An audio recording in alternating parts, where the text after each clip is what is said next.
Happy Monday. Welcome to the show. It is Sandy and Shawn. Sandy Clough is off today. I'm Shawn Drotar. We're live from Broncos Park, powered by Common Spirit at Dove Valley. The man on my left there, Cody Roark. Of course, you catch him on Mile High Sports, all of our Denver Broncos content, the host of the Locked On Broncos podcast. And Cody, they saw you as we came on with the binoculars on because you are looking for the same thing apparently the Broncos are. Yeah, searching for safeties. Who's all out here? What's that position group look like? Obviously, news of the morning. Right before practice, we got the notification the Broncos plan to release safety Caden Sterns. A little bit of a surprising move, honestly. Something we didn't expect. Obviously, spent all of last year on injured reserve, had reconstructive patellar tendon surgery, and has been making progress. Has been doing a good job with his recovery. And Sean Payton even said last week, we got to be smart with how we acclimate him and bring him back. Individual drills, he's been doing good. Last week, he saw some work at 7-on-7. And so, considering the Broncos right now already have an injury to Brandon Jones with a hamstring, this was a shocking move from Denver's depth standpoint just because their depth is already questionable. So, it must mean that, hey, they really like J.L. Skinner. They really like Devin Key. Those guys have had a tremendous camp, but a little bit of a gamble because they're young and don't have a lot of experience, and the Broncos want to win. So, we'll find out a little bit more from Sean Payton here after practice about why they decided to do that. And I was a Caden Sterns guy from the day the Broncos drafted him because at one point this was considered the best safety in the country when he ended up at Texas. And things just have not gone well health-wise. But when the news came out this morning, I have to be honest, I wasn't shocked. And I put on social media that I think it's actually time for a fresh start for both parties in this particular case because I get what you're saying with Brandon Jones being injured. PJ Locke has battled with injuries. Caden Sterns has battled injuries. Delarrin Turner-Yell started the year on the PUP. Yeah, he's still there. And I think because we're looking at so many guys with injury histories, quite frankly, I think Sean Payton and the coaching staff were probably making a decision saying we have to have guys that we can count on for the whole year. And obviously there's no way to predict injuries in football. Eventually everyone gets hurt. But one of the best predictors of future injuries is past injuries. And Caden Sterns has had a lot of past injuries. It's been a challenge. I'm not surprised the Broncos made this move, even though you're right. It leaves them short. Skinner was good on Saturday in the sort of extended scrimmagey practice there. That's something to do with it. But also we have seen the clear devaluation of safeties. Justin Simmons still doesn't have a job. So you'd have to think that if you were looking for an upgrade from Caden Sterns with a veteran or something down the road after a couple days, if the Broncos wanted to go that route this week, that's easy enough to do.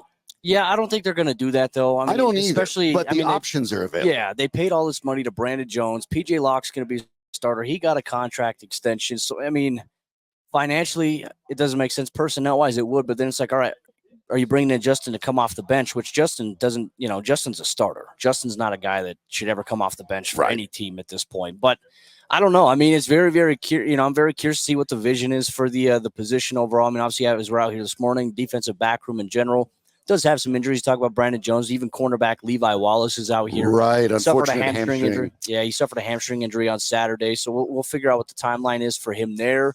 But you're getting an opportunity to get more looks, at safety, Devin Key, J.L. Skinner, Tanner McAllister, Keydron Smith.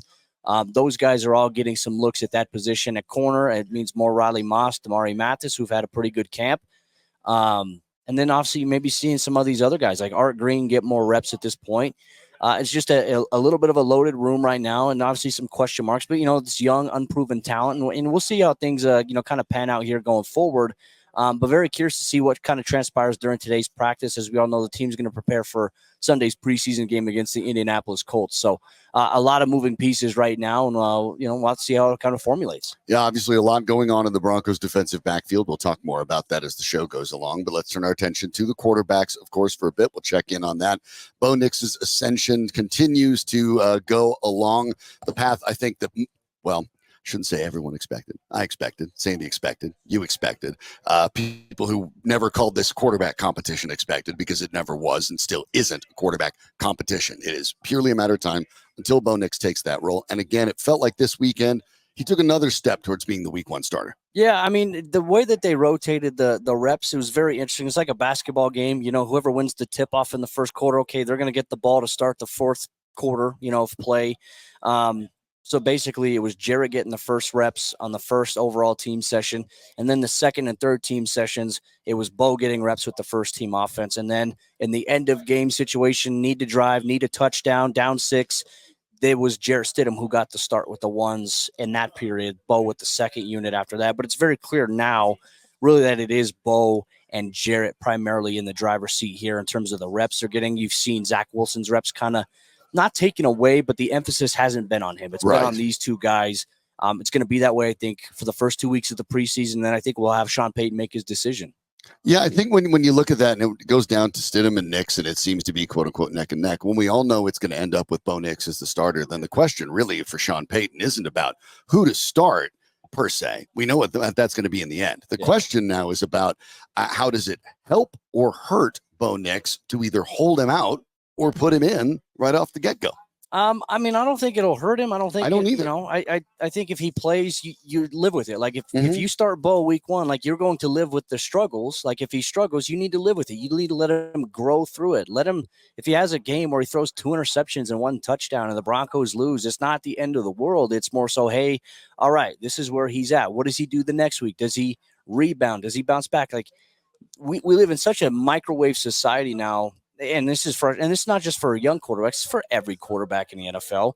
But, you know, if you're struggling, you know, for a game or a 2-game stretch, it's like, oh, this guy's not it. Like, that's not the evaluation. Like, we don't live in Madden. You can't just cut a guy or move on. Like, you got to let someone go through the growing pains, make mistakes, learn along the way, and then just keep pushing forward. Like, you want to just see an upward trend in growth, right? On a week-to-week basis, there are going to be mistakes. And I think that's the thing that drives me nuts about quarterback competitions and, you know, young guys who are at quarterback, is because fan bases are so impatient with the notion that, well, this guy can't make a mistake. If he makes a mistake, he's a bust. That's got to get out of people's vernacular, because this is a game that's played 11 on 11. You're going against 11 other pieces that are trying to counter what you're trying to do.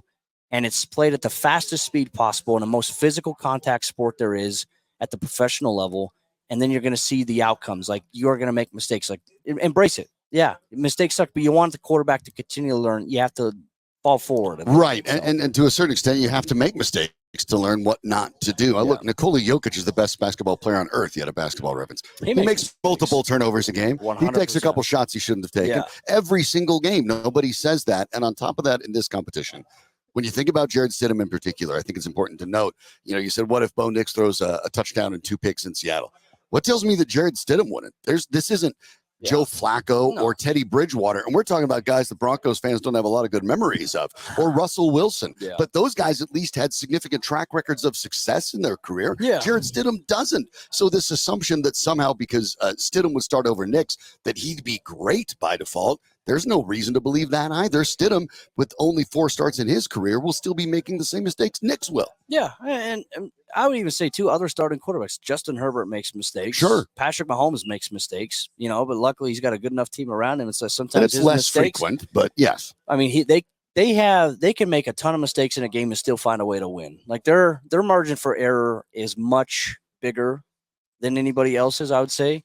But it's because they have a good defense. They have a good scheme. They have, a terrific quarterback. Like, yeah, but you're going to see that.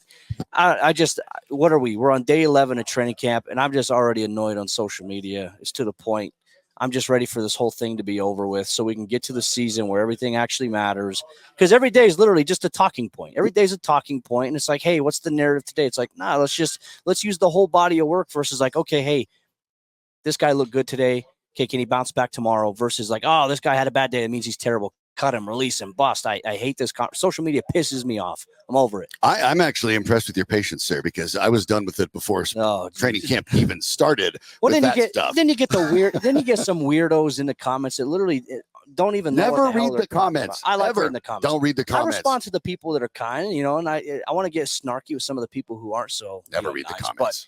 But there are a lot of know-nothing nobodies out there that don't watch practice at all, but have like the boldest takes. And it's like, watch the whole body of work versus just one play. Well, there's a reason the Denver Broncos do not yet have a depth chart with anybody on it yet, because they're still waiting for the body of work. And Cody it's Roark coming. is out there. The unofficial depth chart is coming this week, but don't read into it. Literally, it's nothing. It's not going to be the order in which things are at. So we're getting ahead of the curve here and telling you, hey, it's going to release this week before the preseason game. Because they have to tell somebody who's starting. They're that's mandated just how it by goes. the league to be able to throw it out there. And you're going to see a combination of these position battles where it's going to say, let's say, for example, quarterback. It's going to say Jarrett Stidham or Bo Yeah. Nix or Zach Wilson. It's going to come out with that versus it being 1, 2, or 3. It's going to be or. Right, which is the way of getting around the mandate of it. So it doesn't mean anything yet. But the practices do in the longer term. Cody Roark's the guy to pay attention for all of that. And they're about to blow one of those horns that says it's time for you to go check something out. So we're going to let you go. Thanks so much for the insight. And we'll talk about more about this tomorrow. Thanks, Cody. You can make sure you give Cody a follow. Cody Roark NFL on social.